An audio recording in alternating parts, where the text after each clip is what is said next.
Human kept the signal alive for an alien girl. Her explanation later became his quiet anchor. Hello everyone. Before we begin today's story, I have a small favor to ask. Please hit subscribe and turn on the notification bell so you never miss our channel's new videos. It's quick, free, and the best way to support us in bringing you more dramatic stories. Your support means the world to us. Where are you watching from? Drop your city or country in the comments below. Thank you very much. Now, let's return to our main character. Evan Brooks felt the whole outpost humming under his boots, a tired metallic tremor that never quite settled, like a heartbeat running on borrowed time. Outside the reinforced windows, the desert stretched forever, flat, pale, and buzzing with static from the electrical storms rolling across the horizon. The midday heat pressed against the walls, warping the air with a soft shimmering haze. Inside, the only sound was the faint whine of the old comm panel, its screen flickering with a thin green line that pulsed every few seconds. The signal, barely there, barely alive. Evan leaned closer, the glow reflecting in his eyes. 30 hours now, without a full sentence from the other end. Just that soft, rhythmic blip, steady as a breath. He kept the system running anyway, even when the corporate office had already written it off as background noise from deep space dust. His fingers moved across the controls with slow, practiced care, tightening a connector, tapping a gauge that stuck every morning, adjusting the frequency by a hair. The machine gave a soft protesting groan. Then the signal cleared by a fraction, enough to sharpen the pulse. He exhaled, not quite a smile, but something close. Still with me, he murmured to no one. The outpost smelled faintly of warm plastic and sun-baked metal, the scent of a place long past its intended use. A bead of sweat slid down the side of his face, tickled along his jaw, and disappeared into the collar of his work shirt. The air conditioner had died again, third time this week, but he ignored it. His attention stayed on the blinking green pulse. The moment it faltered, he felt it in his chest. He didn't know why he cared so much. Not really. Maybe it was the way the voice had sounded that first night. Thin, strained, barely more than. A whisper through the static. Arelis. She had said her name only once, breathy and rushed, as if afraid the line would collapse before she finished. Since then, she'd spoken so little. A few words here and there. Mostly soft breathing, the kind that trembled when she tried too hard to stay calm. He didn't push her for more. He just kept the signal alive. That was enough. A shadow crossed the window as the storm clouds thickened, blue arcs of ionized lightning crawling across the sky like veins of light. Evan tightened a loose bolt on the panel, his hands steady despite the rumbling overhead. He knew the storm would shake the antennas again.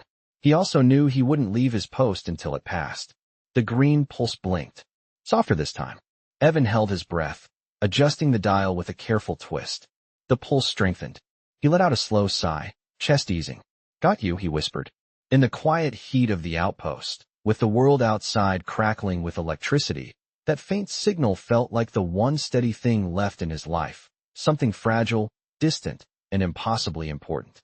The storm eased just enough for the sunlight to press through the tinted window in a thin, tired beam. Dust drifted in that narrow stripe of gold, catching on the edges of Evan Brooks's tools scattered across the console. He rubbed his thumb along the ridge of a cracked fuse, feeling the faint warmth from the overworked circuits. The pulse on the screen blinked again, softer than before, like someone exhaling after holding their breath too long. He leaned forward, tightening the band of his headset until it rested firmly against his ears. A faint hiss filled the room, followed by a tiny shift in tone. Not words, just presence. Arelis, he said quietly, as if speaking any louder might break the fragile line between them. A second hiss, then a pause, then the faintest tremor of breath, shaky at the edges. It made the small room feel strangely full, like she was sitting somewhere just out of sight. Storm rolled past. Evan murmured. Still got you. Just checking in. Static answered, gentle and slow, like waves moving over sand. Even through the distortion, he sensed her exhaustion. The last few days had been harder. The signal faded more often.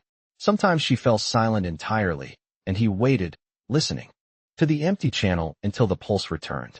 He did not tell her how long he waited. He did not need to. She always seemed to know. The air in the outpost felt warmer than before, the the broken air conditioner clicking as it tried and failed to cycle back on. Evan wiped his forehead with the back of his wrist, then adjusted a cooling fan he had rigged from spare parts.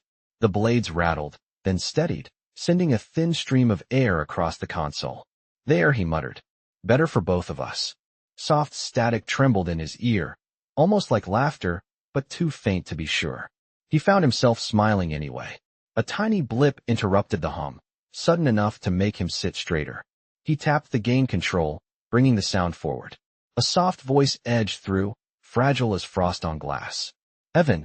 Her voice carried weight this time, like she had saved the breath just to say his name. It startled him more than the thunder outside. He swallowed once, keeping his tone steady. "I am here." Another pause. A longer one. He worried she had drifted off again, but then her voice returned, a thin whisper sliding through the interference. "Are you still holding the signal?" His chest tightened, gentle and heavy at the same time. "Yes, as long as it reaches you."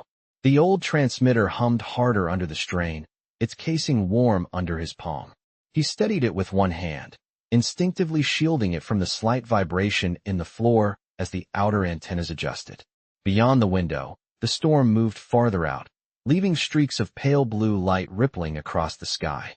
The world felt strangely quiet, as if waiting for her reply. Moments passed. Then a soft answer drifted through the static. "Thank you. I can feel it. It helps me stay awake." Evan exhaled slowly, not realizing he had been holding his breath.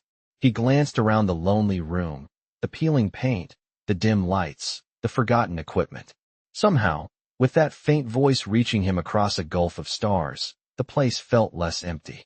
He rested his fingers on the console, steady and gentle. "I will keep it alive," he said, "for as long as you need." The pulse steadied, a soft green heartbeat on the screen, and in that quiet moment he realized he was listening not just to a signal, but to someone who trusted him to stay. The pulse held steady for a while, soft and rhythmic, until a thin flicker ran across the screen.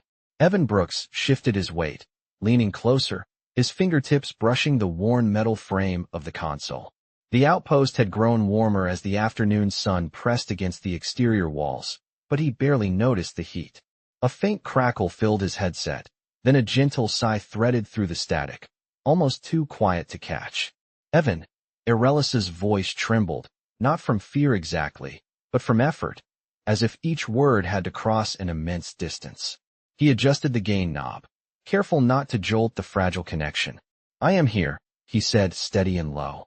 The signal dipped again, then rose, like someone trying to stay conscious. He listened closely, hearing her breathing slow and uneven. "It is harder today," she whispered. "There is pressure on the hull. I do not know why." Evan felt his chest tighten, an instinctive concern rising even though he could do nothing to touch the place where she was drifting. He scanned the monitor, watching the faint green line sway. "You still sound clear enough," he said. "Stay with me. Tell me if anything changes." A quiet pause followed, filled with the gentle hum of distant interference. Outside the window, long shadows stretched across the desert floor as the sun dipped lower, the sky turning a muted orange. The antennas above the outpost clicked and realigned with a narrow mechanical groan. When her voice came again, it was softer, like a memory brushing past him. "Evan, how long have you been alone out there?" He blinked, surprised by the question. "A few months," he said. "The company pulled most of the staff when the storms started hitting the arrays. They did not want to pay for repairs. I stayed to finish the maintenance logs." A faint note of curiosity colored her breathing. "All by yourself?" "Yes." He rubbed the back of his neck, feeling the grit of dust on his skin. "It is quiet work. But someone had to keep the equipment from falling apart."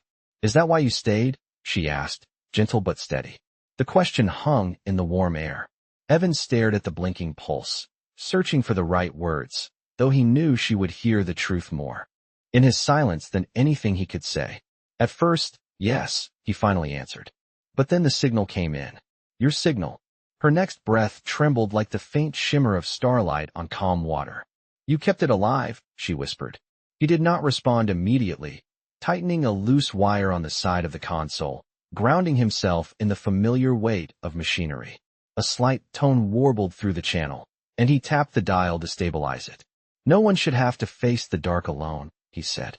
"Not out here." Not anywhere.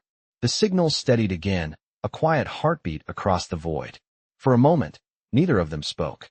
The desert wind brushed against the outer wall with a low whisper. Arelis's breathing softened, no longer trembling, as if his voice created a space where she could rest. When she finally spoke, her words came with a gentleness that settled over him like the cooling desert air. Then I will stay with you, as long as the light holds. Evan closed his eyes, letting that simple promise anchor him, as the pulse blinked steady and warm on the dimming screen. The evening settled slowly over the desert, turning the sky into a wide band of muted blue and soft gold. Inside the outpost, the lights dimmed with a low electric sigh, responding to the automatic power cycle that had grown less reliable over the past week. Evan Brooks tapped the side of the panel with 2 fingers, coaxing the display back to full brightness. The signal pulse held steady, but its tone had shifted, thinner than before, stretched like it was traveling through something dense and cold. He leaned closer, lifting the microphone. "Arelis, can you hear me clearly?" A soft wave of static washed through the speaker, followed by the faint whisper of her breath. "Yes, but everything around me feels heavier," she said. "Like the air is thicker. I do not know how to describe it." Evan adjusted a dial, watching the waveform fluctuate. Her voice carried a slight echo now, not mechanical but physical, the kind that happened when sound passed through a narrowing space. He frowned but kept his voice calm. "You are holding on. That is what matters. Let us take it one moment at a time." A long pause followed. Not empty, just quiet. The kind of quiet where 2 people sat close in spirit even across a gulf of stars. Outside, the wind picked up, brushing fine grains of sand against the metal siding with a soft rattling sound. Evan wiped dust off the console, feeling the day's heat lingering on every surface. "Evan," Arelis said, her voice barely above a whisper. "When I was small, my teachers told us that humans were a distant echo. They said your kind lived in the quiet corners of the galaxy. I never thought I would speak to one." He smiled faintly, even though she could not see it. "We have our quiet corners here too. It feels strange," she continued, "that someone in a quiet corner can help me more than any signal buoy or standard beacon." He rested his hand on the console, grounding himself. "I am just a technician doing what I can." "No," she whispered gently. "You are someone who listens." The words settled into the warm air of the outpost, softer than dust. Evan shifted in his chair, feeling something in his chest settle with them. A small alert beeped on the monitor, signaling a drop in her oxygen reserve. He recognized the pattern now, a slow decline that always happened when she pushed herself to speak too long. "You should rest your voice," he said gently. "Let the system stabilize." "If I stop talking," she murmured, "the silence feels too large." He shook his head softly. "Then stay on the line. You do not have to say anything. I will keep the channel open." Her breathing steadied at that, quiet and rhythmic. Minutes passed, measured by the tiny green pulse. The desert twilight deepened, painting the outpost in dusky blue. Evan tightened a loose screw on the side panel, the small scrape of metal echoing in the room. "Evan," Arelis whispered, so softly he almost missed it. "Does it ever feel lonely there?" He thought about the empty bunks, the unused mess hall, the single cup he used every day. He glanced at the worn floor, the half-finished repair logs, the silent world outside. "Sometimes," he said, "but not right now." A tiny flicker of warmth came through the line, not in words, but in the way her breath eased. "Then I will stay awake a little longer," she whispered. And he stayed with her, letting the quiet between them speak for both. The night pressed gently against the outpost walls, carrying the cool desert air through every thin seam in the metal siding. Evan Brooks rolled his shoulders, easing the stiffness that had crept in after hours spent at the console.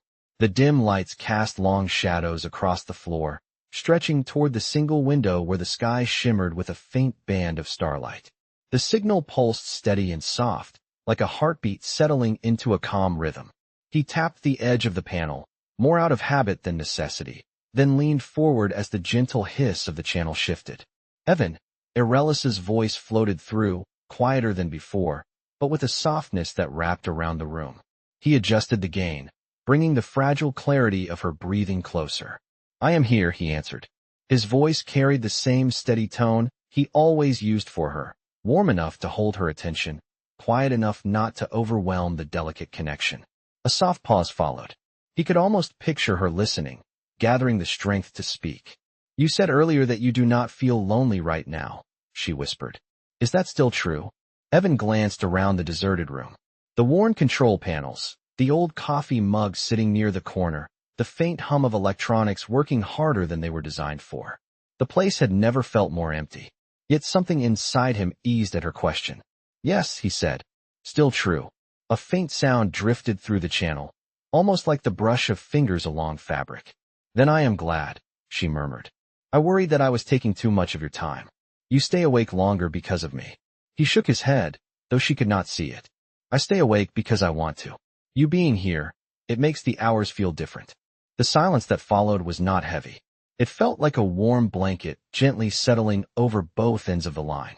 The cooling fan beside him rattled once, then steadied, sending a thin whisper of air up the back of his neck. Outside, the stars brightened as the moon slipped behind drifting clouds. Arella spoke again, but this time her voice carried a soft curiosity. "Evan, what does the sky look like where you are?" He turned toward the window, resting his elbow on the chair arm. "Clear tonight," he said. "The stars look sharp.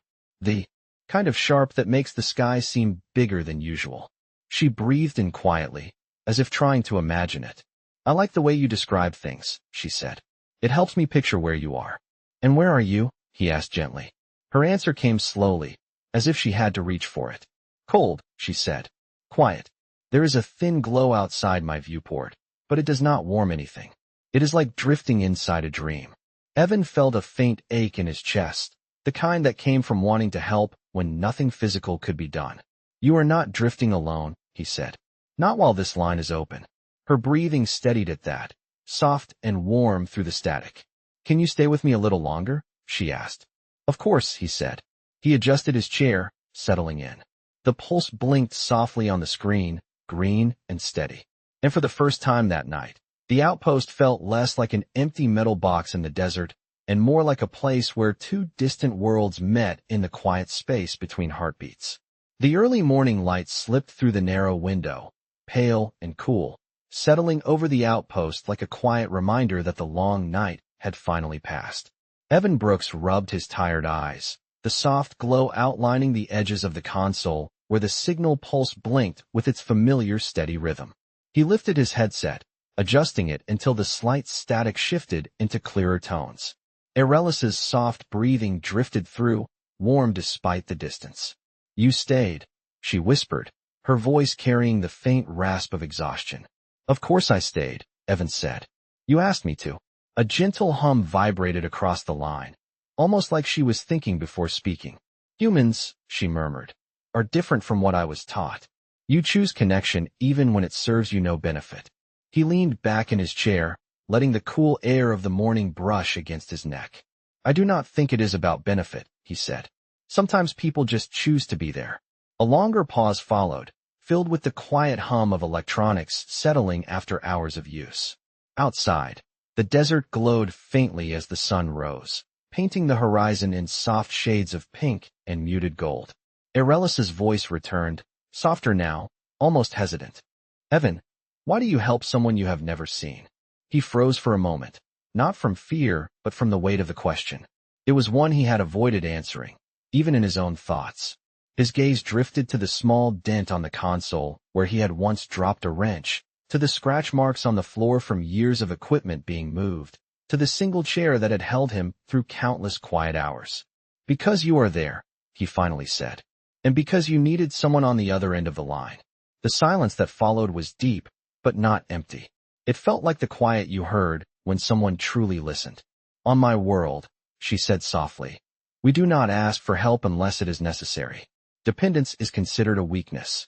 Evan shook his head slowly, his fingers brushing the edge of the microphone.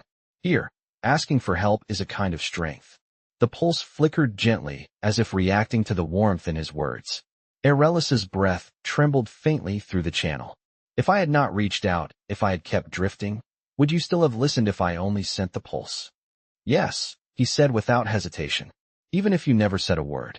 Another long silence settled in, soft and thoughtful. He could almost feel her trying to understand something large and unfamiliar.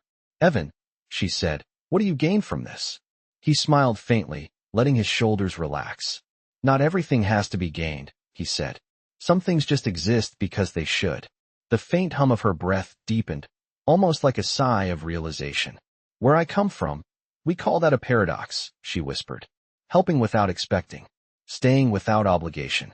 Evan looked at the blinking pulse, steady and alive. "Maybe it is not a paradox," he murmured. "Maybe it is just being human." The line remained open, quiet and warm. Arelis's breath steadied, no longer strained. "Then," she whispered, "I would like to understand what being human feels like, even if only through your voice." Evan rested his hand on the console, grounding himself in the simple truth of her words. And in the quiet morning light, the distance between them felt smaller than ever. The afternoon heat settled heavily against the outpost walls, warming the metal frame until it felt like the entire structure held a slow, tired breath. Evan Brooks wiped a thin line of sweat from his temple as he leaned closer to the console, eyes fixed on the green pulse. It was slower than before.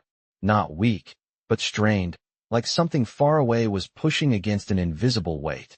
He adjusted the frequency dial with careful precision, listening as the static shifted. "Arelis," he said softly, "I am here." Her voice drifted through, but this time it carried a faint pressure beneath each word, as if the space around her was tightening. He caught the subtle tremble in her breathing. "Evan, something feels wrong." He steadied his voice. "Tell me."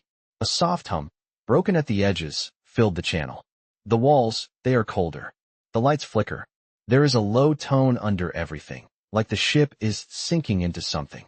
Evan straightened, his hand pressing against the side of the console. The outpost was quiet except for the gentle whir of the cooling fan and the distant rustle of the desert wind. He could hear her breathing quicken. "Arelis," he said, keeping his tone calm, "listen to me. Stay with my voice. Describe what you are feeling right now." A slow inhale, shaky. "My hands feel heavy.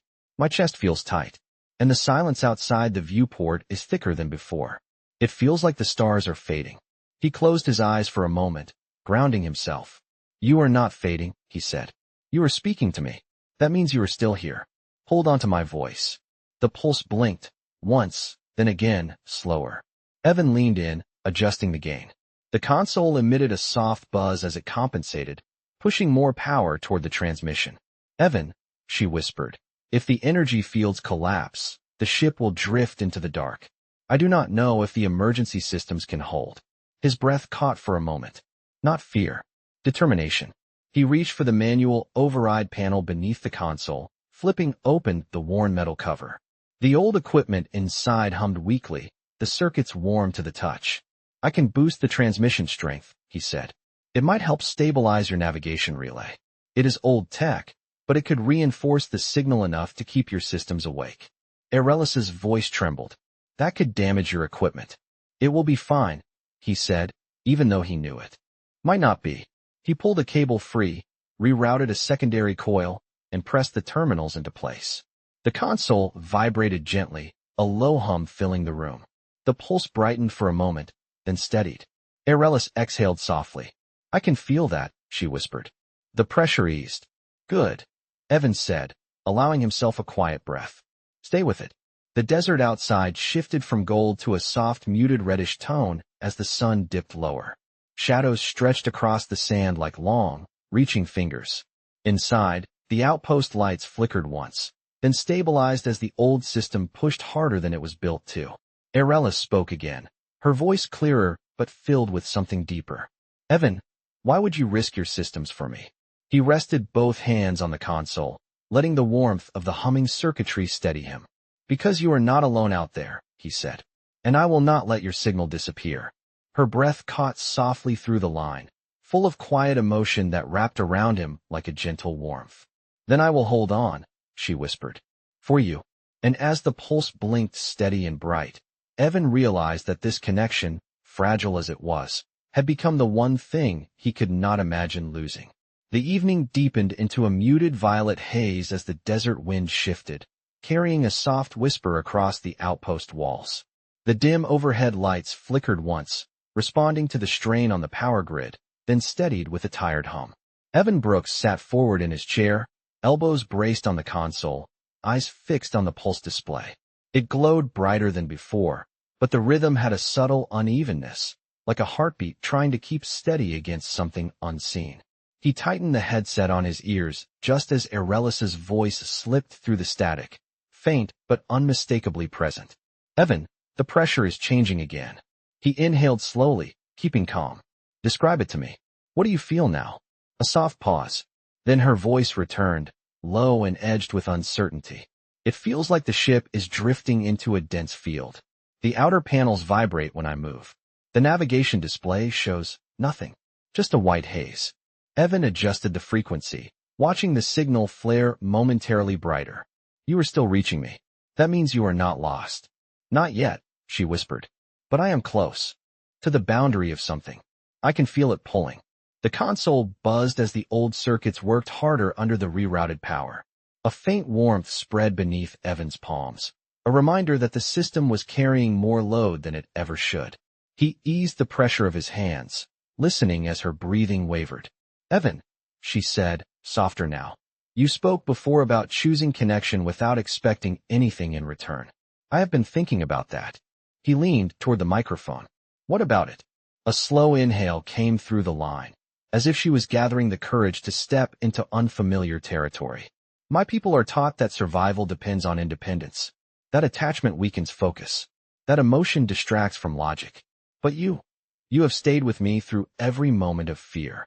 Her breath trembled again, this time not from pressure, but from something more fragile. I did not understand why, and I kept asking myself why a human would care about a voice in the dark. Evan felt the weight of her words settle into the quiet room. His fingers brushed the side of the console, grounding himself. Arelis, he said softly, you are not just a voice. The signal brightened, as if reacting to the truth in his tone. Arelis exhaled. The sound warmed despite the static. There is something I have not told you, she said. I did not send out a distress call. His brows lifted slightly, surprise flickering through him. Then why was your signal active? Because, she paused, and for a moment he thought the connection had dropped. But then she continued, her voice barely above a whisper. Because I was afraid. Not of dying. Not of the dark. But of disappearing without anyone knowing I was ever here. The outpost felt suddenly smaller, the walls closer, the air heavier with the weight of her confession. Evan swallowed, his chest tightening with quiet empathy. Arelis, he murmured, you are not disappearing. Not while I am here. The pulse blinked, steady and warm. She breathed in again, this time steadier. Then there is one more thing, she whispered. The signal you keep alive, it is not just a connection. It stabilizes my ship's internal systems. Without it, I would have fallen into the dark days ago. Evan straightened, the truth landing with the force of a silent realization. So that is why the energy fields eased when I boosted the transmission. Yes, she said gently. I did not tell you because I feared you would stop helping if you knew how much depended on you. He shook his head, his voice firm but soft. You could have told me. I would have stayed anyway. Arelis's next breath carried a quiet warmth, a fragile gratitude that settled into the space between them like a soft glow. Then hear this, Evan Brooks. You are the reason I am still alive. And not just my ship. The line hummed with a deeper tone, not technical, but emotional.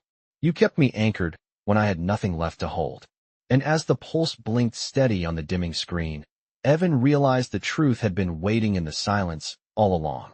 The night settled into a deep indigo calm, the kind that made the desert feel endless, as if the world held its breath. Inside the outpost, the lights dimmed to their lowest setting, casting a soft amber glow across the consoles. Evan Brooks sat forward in the quiet room, listening to the faint hum of the transmission lines as they strained to hold steady. The pulse on the screen glowed warm and bright, no longer uneven, but with a new steadiness that felt almost alive. Arelis's voice drifted through the static, soft as a whisper carried on a distant breeze. Evan, something changed. He adjusted the headset slightly. Tell me. Her breath hovered on the line, warm despite the distance. The haze outside my viewport is thinning. I can see light again, a soft band, almost like dawn. Evan leaned closer to the console, his heart settling into a quieter rhythm. That means your ship is moving out of the dense field, he said. You are heading towards something brighter. A faint tremor of awe colored her breathing. The stars looked different. Sharper. Like they were waiting for me to come back. He smiled, the expression gentle and unforced. You did come back. The pulse brightened again, casting a subtle reflection on the metal surface of the console. She spoke with a surprising steadiness. Evan, when I told you that you kept me anchored, I did not mean only the ship. You kept me from giving into the silence. His fingers brushed the edge of the panel, grounding himself. You kept me anchored too, he said. More than you know. For a moment, neither of them spoke. The room felt still, but not empty. A warm quiet settled between them, the kind that did not need explanation. Then a soft tone sounded across her channel, gentle and melodic. She inhaled sharply, the sound bright with realization. Evan, I recognize that signal. It is a patrol from my region. They are close enough to detect my beacon again. He let out a slow breath, a quiet relief threading through him. Then you are going to be safe soon. Her voice softened. If they find me, the stabilizing field will take over and the ship will regain full control. Evan, I will not need the signal anymore. His hands stilled. The hum of the outpost felt louder in the silence that followed. She must have sensed the shift in him because her next words came tender, almost hesitant. But I did not come this far only to say goodbye. The pulse flickered in a soft rhythm, like a heartbeat leaning towards something unspoken. Evan, she whispered, I want to tell them you saved me. I want them to know your name. He shook his head gently, though she could not see it. You owe me nothing. It is not about owing, she said. It is about truth. Another soft tone echoed faintly from her side, the signal growing clearer. She breathed in with quiet wonder. I can see their lights now, bright and steady. Evan closed his eyes for a moment, letting that image settle. Good, he murmured. You made it. Arelis's voice softened until it felt like a warm echo against his ear. Evan, before they reach me, there is something I want you to hear. The pulse steadied, bright and warm. Her words came with a quiet clarity that wrapped around him like soft starlight. You kept the signal alive. And in the darkest moments, when everything around me felt like it was slipping away, your voice became the place I held on to.